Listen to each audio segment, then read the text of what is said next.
Hello, welcome to my lab report for lab number 1.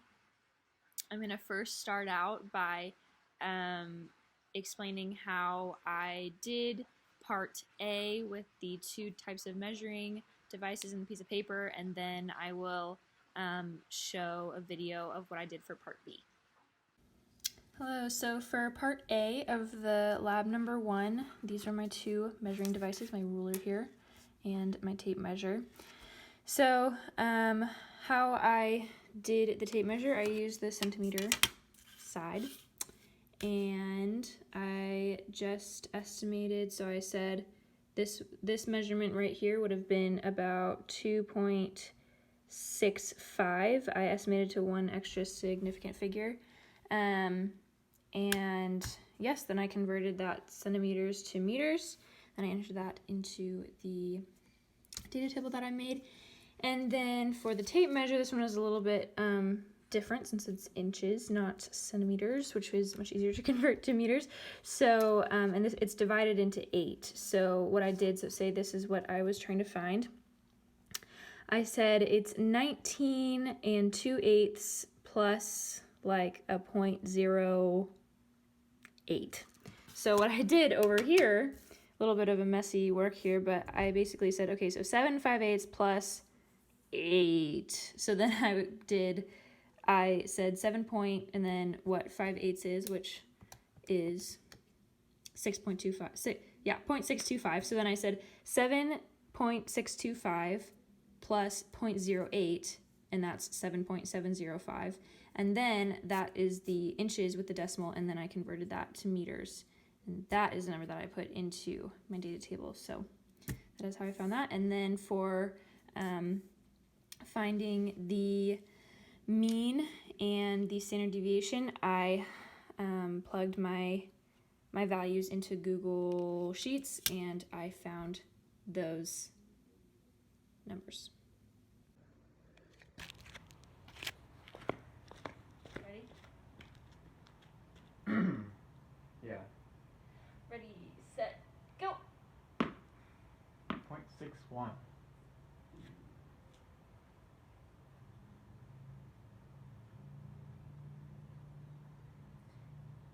Okay, sorry.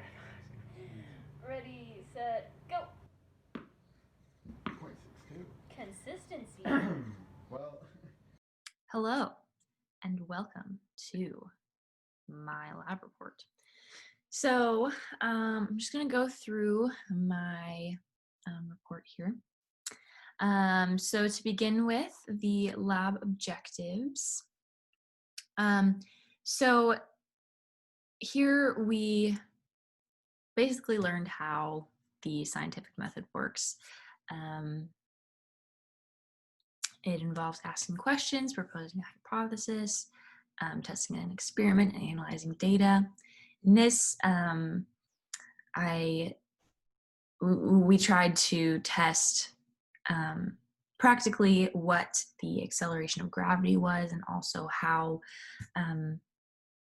different measuring devices can be more or less accurate depending on how what types of error are involved.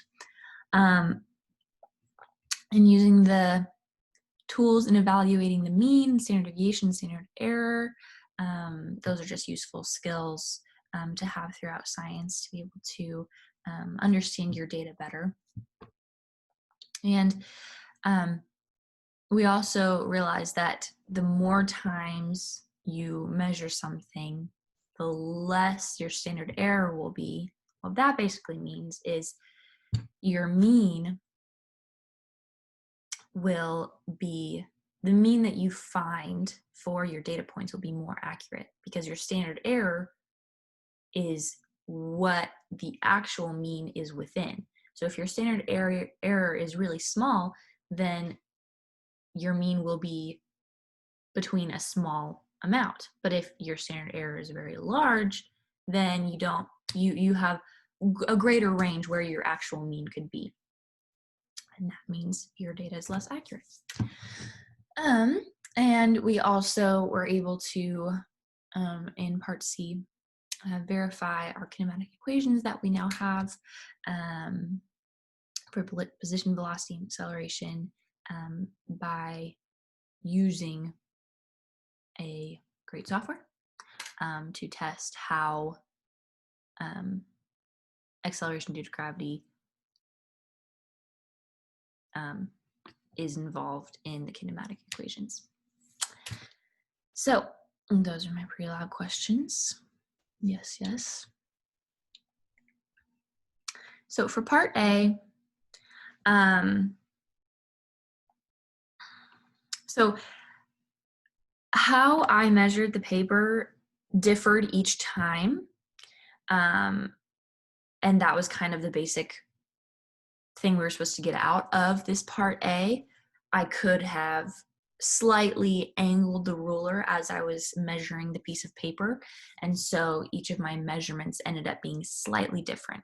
However, for part A, I was using a ruler, whereas in table 1 I was using a ruler, whereas in table 2 I was using a tape measure that was not as finely divided up as the ruler was, and so it was less accurate, and that is shown in my results here. Those were much less accurate than with my ruler. So what we can kind of learn from this is the more trials you take as well, as we talked about earlier, lowers your standard deviation, and that gets your answer to be much more accurate. But it's also important to note that the accuracy of your measuring instrument definitely affects how accurate your information is going to be. So moving on to part B. So with this, my resulting G value was very far from the actual theoretical value of the acceleration for gravity due to gravity, which is 9.81. Just a second. And so what I believe this is due to is I was not the one recording the time, my partner was. So I would drop the ball, my partner would, I would drop the ball and say start, and then my partner would click the timer, and then as he heard the ball drop, he would stop it. And because we're dealing with a time frame that is less than a second, his reaction time definitely plays a part in that. And so the data probably would have been much more accurate if I had been the one to click start as I was dropping the ball, if I was the one timing. So that is why I believe that my data is not close to the actual theoretical value. So for part C, here is an example of one of my tracker screens. And here are all my charts from each of those with the equations here. And scrolling down, we find the average values of each of these equations. So for the position fit, these A, B, and C values, this equation ends up looking like the position kinetic equation, and the position equation for that. And the expected values for these, so A would be negative 4.9, as this is half of the actual theoretical value of the acceleration due to gravity. And we know it's half because the position equation says 1/2 a t squared. So that is why it should be about 4.9, because that's half of the number. And then the expected value for B would be 0, as the ball was initially at rest in reality. And then the expected value for C would be approximately 2, because that is the height at which the ball started, approximately 2 meters. So my values, as you can see, are not close to these expected values. And this is because the software we used and my role in that software, clicking the ball, could not exactly start at the time that the ball was at rest. If the ball was truly, if the recording of the ball was truly started at rest, then these values would be much closer to the expected values. But because the ball was either already in motion or the data collection started before the ball was in motion, these values have been extrapolated to be not as accurate as they would be if it did truly start at rest. And then for the velocity fit equation, so this equation looks like the final velocity kinematic equation.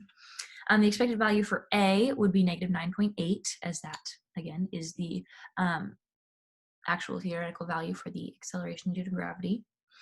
And the expected value for B would be 0, as the ball was initially at rest.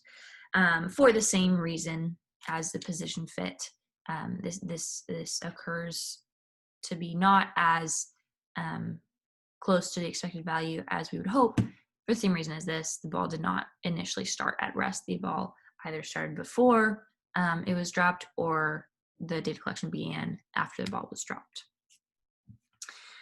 So the acceleration should be 9.8.